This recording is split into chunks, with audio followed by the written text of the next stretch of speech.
있습니다. 이 계시의 말씀을 함께 교독하실 때 살아계신 하나님의 음성을 다 함께 들으실 수 있기를 바랍니다. 요한복음 8장 1절부터 11절까지입니다.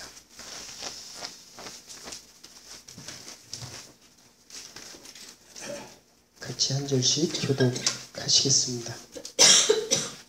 예수는 감람산으로 가시다.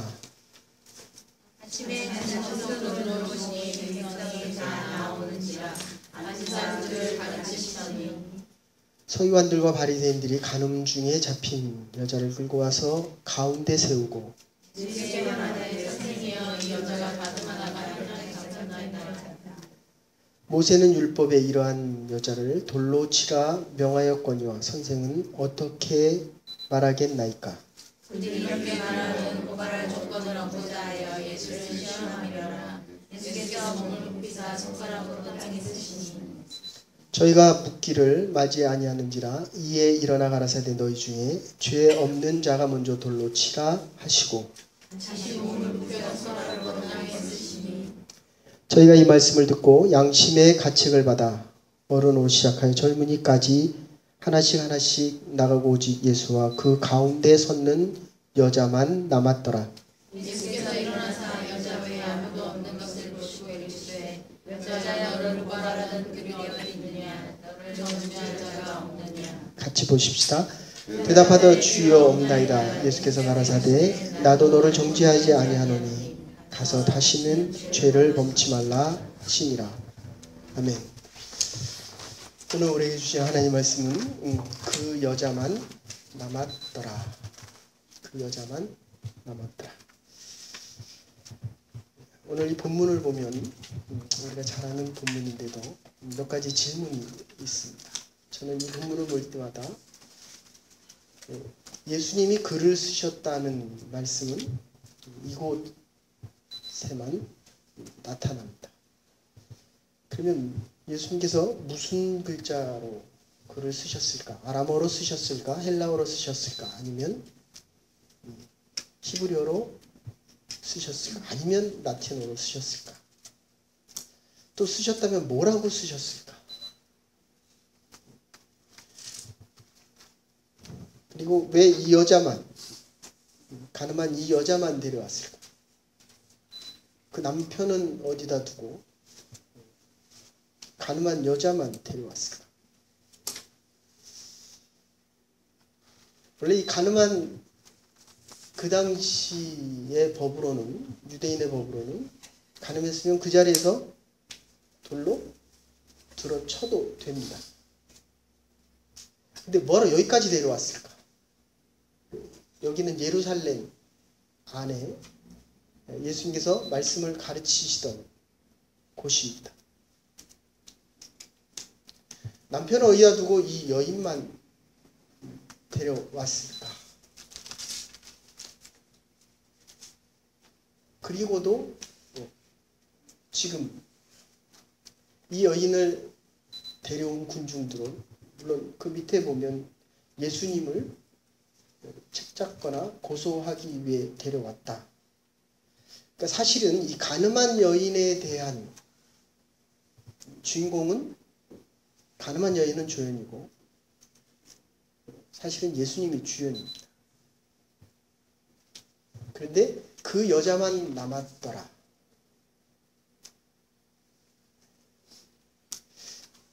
조금 더 우리가 생각해 보면 그 여자와 같이 스스로 자기를 낮추셔서 내가 너와 같다 라고 하시는 예수님의 마음을 우리가 이 안에서 볼 수 있습니다. 나도 너를 정죄하지 아니하노니.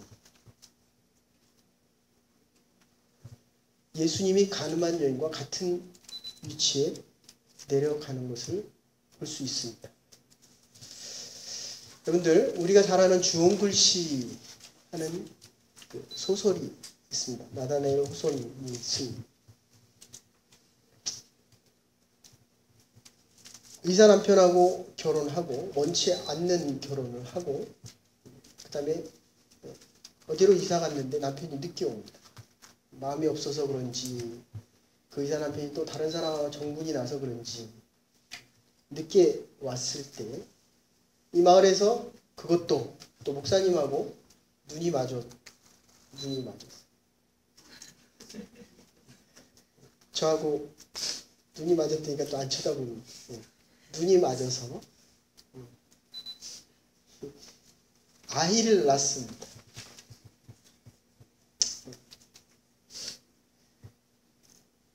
그런데 이 목사님께서는 열심히 목회를 하시고 이 여인은 재판정에 끌려나가서 도대체 너의 정부가 누구냐 물을 때 끝까지 대답을 하지 않습니다. 오히려 그 여인은 등판대에다 이 A자를 팍 새겨놓습니다. 간음, 어덜트리. 가늠한 여인이다라고 징표를 찍어놨는데 오히려 이 여인이 더 열심히 성실하게 일해서 남을 도우면서 살아갑니다. 지난주에도 말씀드렸지만 그런 것 같아요. 죄가 무서운 것은 죄를 지으면서 자꾸 살아가기 때문입니다. 죄의 속성에 붙잡혀 살아가는 나약한 우리의 모습 때문에 죄도 문제지만 죄의 속성으로 살아가는 건 더 문제입니다. 그래서 오늘 예수님께서 이렇게 글을 쓰셨다. 원어상으로 보면 카타그라펜이라는 말을 쓰는데 예수님이 이 가늠한 여인을 붙잡고 데려온 사람들을 대항하여 쓰셨다. 그런 뜻입니다. 죄 없는 자가 먼저 돌로 들어 쳐라 라고 하는 말만 따져서 보면 과거의 죄를 안 졌을 뿐만 아니라 죄를 지으려고 하는 욕망조차 없는 자가 먼저 돌을 들어 쳐라 하는 이야기입니다. 도대체 예수님 뭘 그렇게 열심히 쓰셨을까? 여러 가지 주석자들이 얘기하기도 하지만 그거를 쓰시면서 남을 죽인 자들, 죄 있는 자들, 폭행한 자들, 남의 것을 훔친 자들 이렇게 죄에 대한 내용을 쓰셨을 수도 있습니다. 어쨌든 이 죄에 대한 욕망조차도 없는 자가 돌로 들어 쳐라. 과연 죄의 욕망이 없는 자가 얼마나 되겠습니까?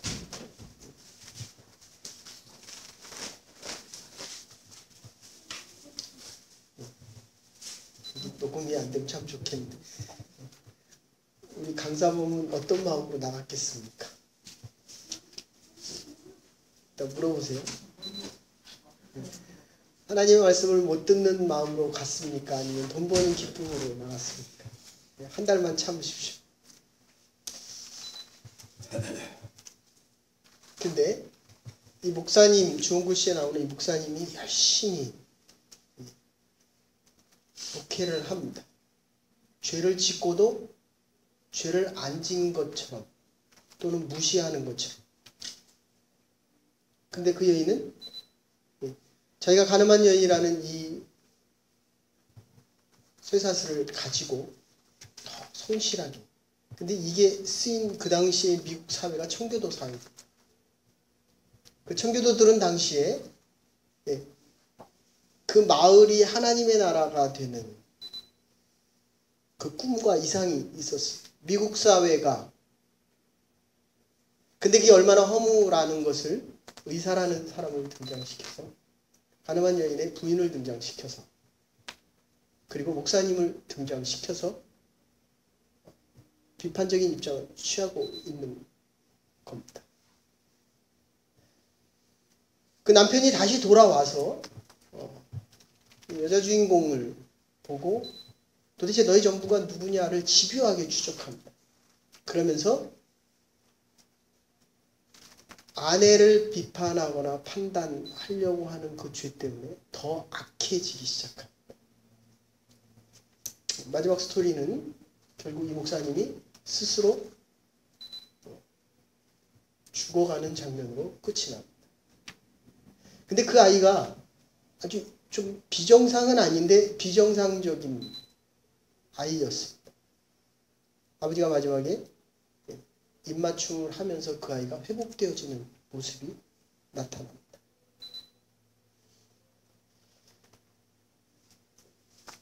지금 오늘 예수님 앞에 가늠한 여인을 데려온 자들, 그들은 율법을 완전하게 지키기를 원했습니다.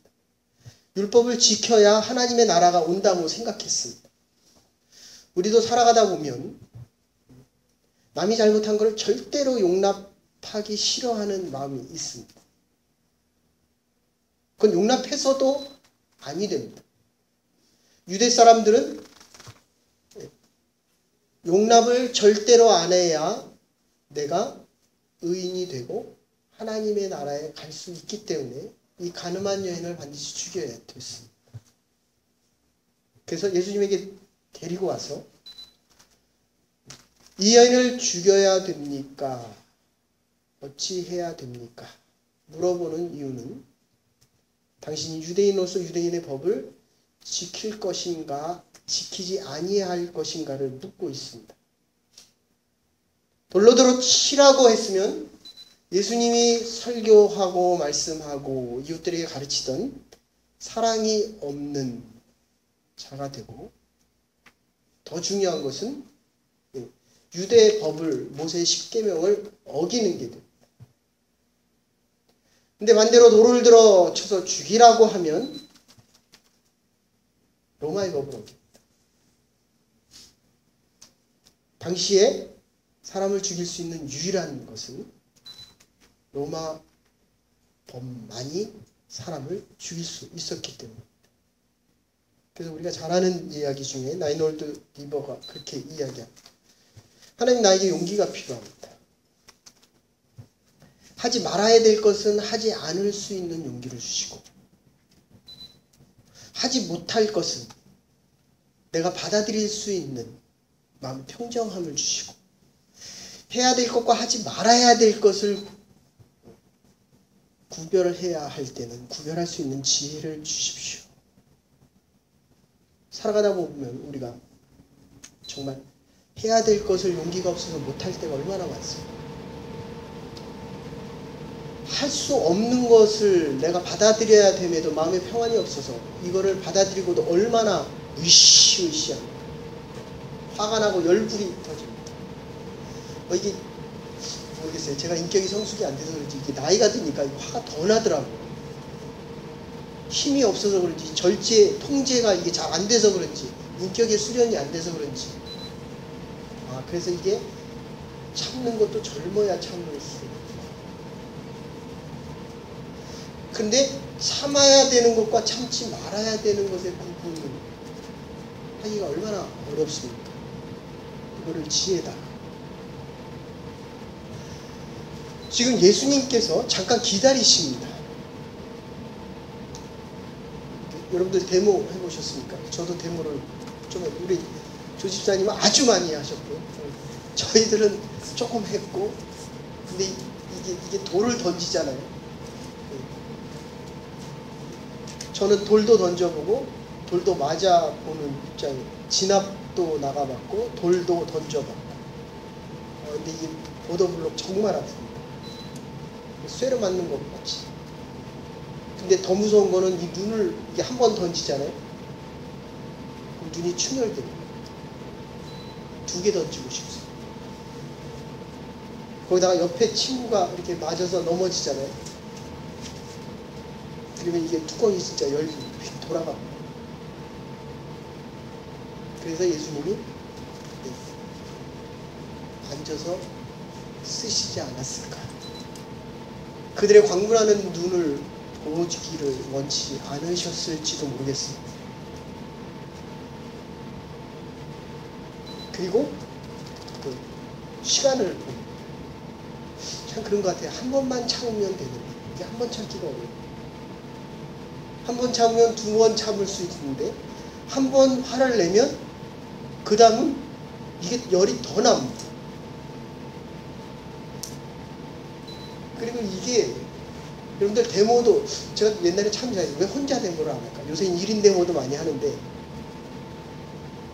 같이 하면 더 화를 부추길 수, 분노를 부추길 수 있어요. 그래서 예수님께서 밑에서 쓰시면 그 몇 사람이나 보겠어요? 한꺼번에 다 봅니까? 못 보죠? 몇 사람밖에 못 보죠? 그래서 그런 이야기를 합니다. 어떤 문제가 아무리 중대해도 하나하나 따지면 된다는 거예요. 그러니까 예수님께서 진단을 아주 잘하셨습니다. 그리고 한 사람 한 사람이 와서 볼 때 개별적으로 만나 주시고 그리고 시간을 꼭 근데 가늠한 여인을 데리고 왔을 때 이들은 예수님의 판단을 기다리는 것이 사실은 아니었어요. 자기의 판단을 가지고 온 겁니다. 그러니까 답을 얻으러 온 것이 아니라 답을 가지고 왔다는 겁니다. 이대로 하기를 원하였던 것입니다. 우리가 인생을 살아가면서 보면 참 이럴 때가 참 많습니다. 기도한다고 해도 답은 다 내가 갖고 있습니다. 이게 돼야 되는 거예요. 지금 예수님한테 문제를 가지고 왔음에도 불구하고 예수님의 답을 얻으려고 하는 게 아니라 내 답이 맞다는 걸 지금 얘기하고 싶은 겁니다. 그것도 빨리 얘기하라는 겁니다. 당시 이 간음이라고 하는 것은 더럽다는 겁니다. 그래서 똥통에다가 사람을 집어넣기도 하고 오물을 씌워서 우리나라 그런 그래서 이렇게 목을 매서 끌고 갑니다. 이게 더러운 거지만 사실은 그보다 더 큰 하나님의 법을 어기는 것은 바로 하나님의 영광을 가리는 우상 숭배였습니다. 그리고 그 중간 정도에 있는 것이 사람을 죽이는 것. 죽이는 것은 요즘도 인간의 존엄성에 대해서 그러니까 이 간음했다고 하는 것은 하나님의 영광을 가리우는 이스라엘 백성들이 가장 중요시 여기는 하나님을 어기는 우상을 섬기는 그 이상의 죄가 아니라 사실은 더러운 죄의 일종이었어요.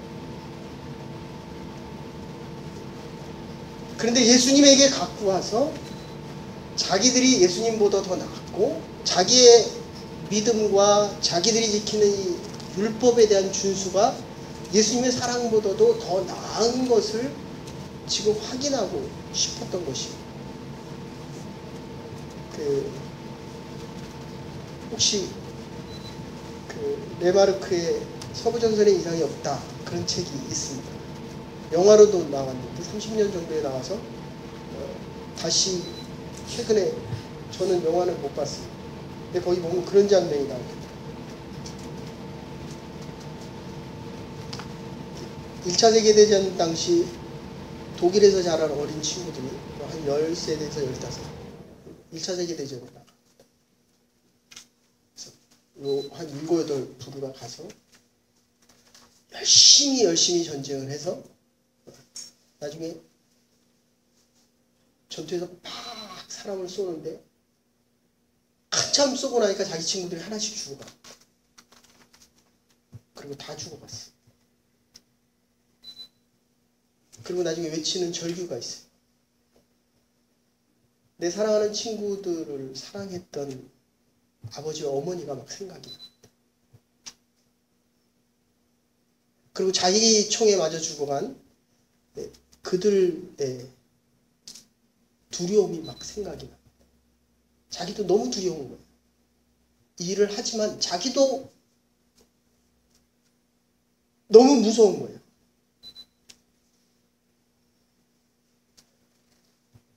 내가 두려워하는 것만큼 그들도 두려웠고 나를 사랑해 줄 수 있는 사람과 부모가 있었다는 것 알고 자기도 사랑하고픈 사람이 있었다는 것,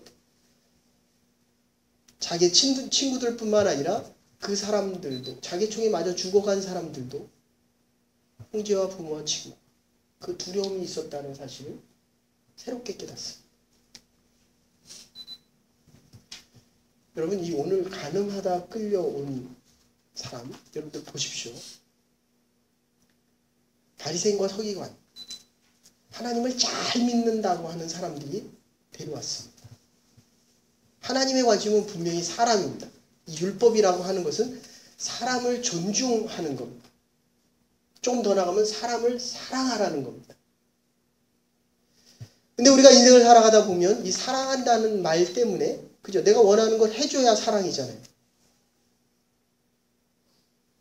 근데 그 사람의 입장에서는 그게 사랑이 아닐 수 있거든요. 문화와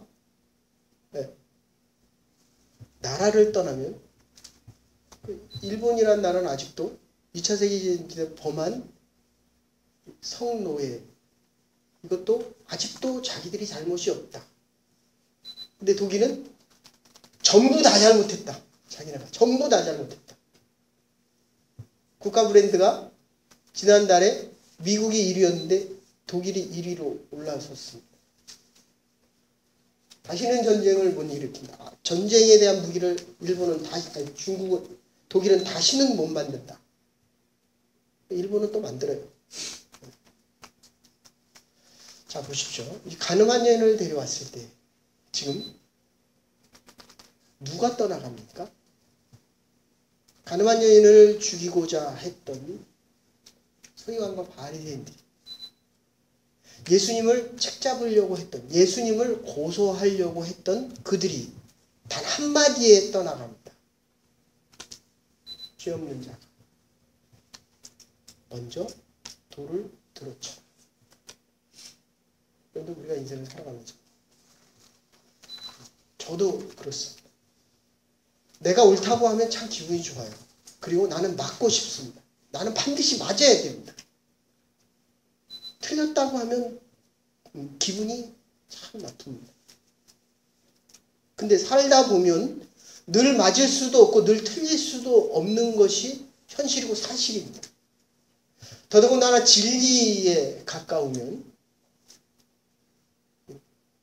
지금 바리새인과 서기관들이 데리고 왔을 때는 예수님이 틀리기를 원했습니다. 자기네들이 맞기를 원하고 이 진리에 대한 판정이 자기네들이 알고 있는 진실이 사실이기를 원했습니다. 진리와 사실은 늘 같지 않습니다. 힘이 센 나라가 이스라엘을 쳐들어왔을 때 이스라엘은 반드시 져야 됐지만 이스라엘이 이길 때가 많았습니다. 하나님이 함께 할 때는 이겼고 하나님이 떠날 때는 이스라엘 백성의 수가 많았어도 졌습니다. 그런데 이 가늠한 여인이 데려왔을 때 서기관과 바리새인들은 예수님이 틀리기를 원했습니다. 그리고 이 가늠한 여인이 틀려야 됐습니다. 율법을 어겼기 때문에. 예수님이 십자가에 돌아가실 때 우편의 강도와 좌편의 강도, 하나의 강도는, 한 강도는 네가 하나님의 아들이면 지금 너와 나를 구원해라. 지금 너와 나를 구원해라. 다른 한편은 나에게 긍휼을 베푸셔서 당신이 하나님의 나라의 우편에 있을 때 나도 당신의 우편에 있게 하시옵소서. 이 긍휼이라고 하는 것, 사람들에게 베풀어져야 되는 가장 소중한 것들입니다. 여러분들, 옳은 걸 옳다라고 얘기하는 것, 이거 필요합니다. 반드시 있어야 되는 것입니다. 그런데 그것을 넘어서는 건 덕이고 자비고 긍휼입니다. 제가 우리 자녀를 양육할 때도 그런 것 같아요. 이거 틀린 거 분명히 가르쳐야 되는데 그것만 가지고 과연 자기를 바르게 찾아서 자기 인생을 살아갈 수 있을까? 가늠한 여인은 지금 당연히 죽임을 당해야 됩니다. 근데 예수님은 그 여인에게 당연히 당할 죽임을 허락지 않으셨습니다. 예수님이 이 여인과 같이 죄인 취급을 받습니다. 빌라도가 예수님을 심판할 때 두려워 떨었다. 그의 일기에 보면 다리가 얼마나 사시나무처럼 떨었는지, 얼마나 두려워서 그의 눈빛이 자기를 휘어잡고 자기가 얼마나 떨었는지 그 아내에게 이야기를 합니다. 내가 이렇게 두려움이, 죄가 없는 것을 죄인이라고 판정하니까 오히려 죄 없는 예수 그리스도가 오히려 빌라도를 판단합니다. 이거를 양심수. 죄 있는 여인에게 예수 그리스도가 함께하니까, 그리고 그의 죄를 대신 짊어지기 때문에 율법을 다 지켰다고 하는 그들조차도, 보세요. 바리새인과 서기관들이 끌고 왔지만 떠나간 거는 어린아이부터 떠나갑니다. 참 기가 막힌 사실이에요. 죄가 없는 어린아이부터 먼저, 제 생각에는 바리새인과 서기관들이 제일 늦게 떠났을 것 같으세요.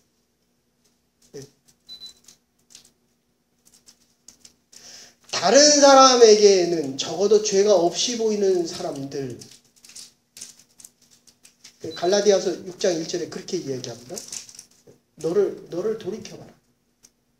네가 시험당할지 모른다. 그렇잖아요. 여기서 보면 저 있고 장로님 있고 교회 오래 다닌 사람 있고, 율법의 원래 기능은 목사가 죄에 대해서 더 많이 하니까 죄에 대한 깨달음이 더 크기 때문에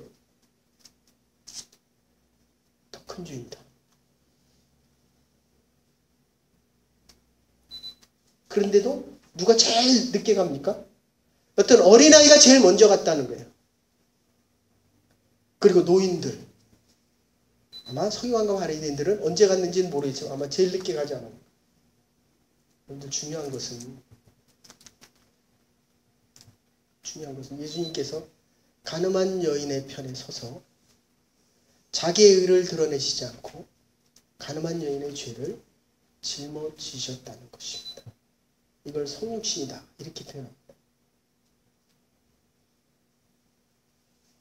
이 여인이 죄가 없는 것이 아니라 죄가 없다 칭함을 받는 겁니다. 이 여인이 죄가 있다고 생각했는데 이 여인의 죄를 보면서 서기관과 바리새인과 모여있던 자들이 자기의 죄를 깨닫는 겁니다.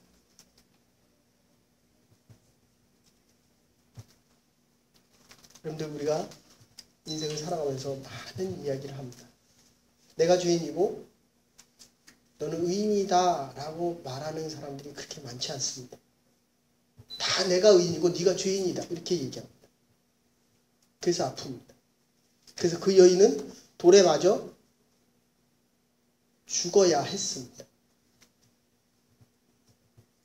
그래서 우리가 아픈 겁니다. 참 이상하죠? 문제는 예수님을 놔두고 그들이 떠나갑니다.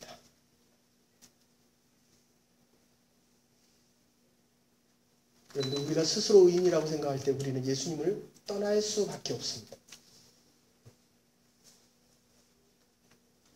누가 의인이냐 죄인이냐보다 더 중요한 것은 예수님께서 함께하는 자가 긍휼을 받을 자입니다.